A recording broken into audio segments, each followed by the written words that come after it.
ভারতের কাছে পরাজিত হলো বাংলাদেশ। যুব বিশ্বকাপে নিজেদের প্রথম ম্যাচে প্রতিবেশী দেশের কাছে ডিএল মেথডে 18 রানে হেরে টুর্নামেন্ট শুরু করলো আজিজুল জাওয়াদরা। ম্যাচে কয়েক দফা বৃষ্টির বাধা আসায় বাংলাদেশের জয়ের রাস্তা আগেই কঠিন হয়ে যায়। ডিএল মেথডে বাংলাদেশের টার্গেট ছোট হয়ে এলেও জয়ের বন্দরে পৌঁছাতে ব্যর্থ হয় লাল সবুজের প্রতিনিধিরা। 239 রানের টার্গেটে ব্যাট করতে নামলেও বৃষ্টিতে ওভার ও টার্গেট কমে বাংলাদেশের জন্য। 29 ওভারে বাংলাদেশের জন্য 165 রানের টার্গেট যখন দেয়া হয় তার আগেই 17 ওভার 2 বলে জোড়া উইকেট হারালেও টাইগাররা জড়ো করে ফেলে 90 রান। এর পরিণামে বৃষ্টি বন্ধ হয় খেলা। পরবর্তীতে ডিএল মেথডে বাংলাদেশ পায় নতুন টার্গেট।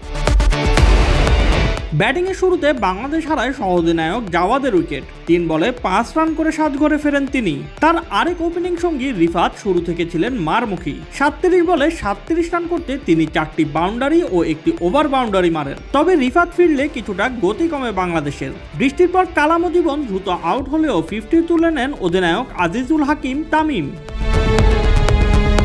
বাংলাদেশের পক্ষে এক প্রান্ত আগলে রাখা তামিমও সাজঘরে ফেরেন 50 করার পরপরই। 51 রানে প্যাটেলের বলে চৌহানের হাতে ক্যাচ দিয়ে ফেরেন তিনি। এরপর একে একে তার পথ ধরেন সাইমুন, ফরিদ, ফাহাদরা। ফলে জয়ের কাছে গিয়েও হার নিয়েই মাঠ ছাড়তে হয়েছে বাংলাদেশের যুবাদের। এর আগে বুলাইতে টসে হেরে আগে ব্যাট করতে নেমে বৃষ্টিবিঘ্নিত ম্যাচে 48 ওভার 4 বলেই সব উইকেট হারিয়ে 238 রান সংগ্রহ করে ভারত। শুরু থেকেই বাংলাদেশের যুবারা দুর্দান্ত বোলিং করে ভারতীয় ব্যাটিং লাইন আপকে চাপে রাখে। নতুন বলে আগুনি বোলিং করেন পেসার আল ফাহাদ।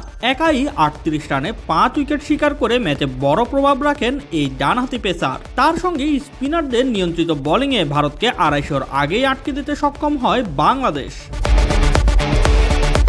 ইনিংসের শুরুতেই বড় ধাক্কা খায় ভারত। ওপেনার আয়ুষ মাহাত্রে 12 বলে 6 রান করে আল ফাহাদের বলে সাজঘরে ফেরেন। একই ওভারে বিধান ত্রিবেদীকেও ফেরান ফাহাদ। ফলে 12 রানেই 2 উইকেট হারিয়ে চাপে পড়ে ভারত। এরপর ভিয়ান মালোত্রাও বেশিক্ষণ টিকতে পারেননি। 7 রান করে ফিরলে স্কোরবোর্ডে যোগ হয় তৃতীয় উইকেট। 7 রান করে ফিরলে স্কোরবোর্ডে যোগ হয় তৃতীয় উইকেট। তবে ভারতের হাল ধরেন বৈভব সূর্যবংশী ও অভিজ্ঞান কুন্ডু।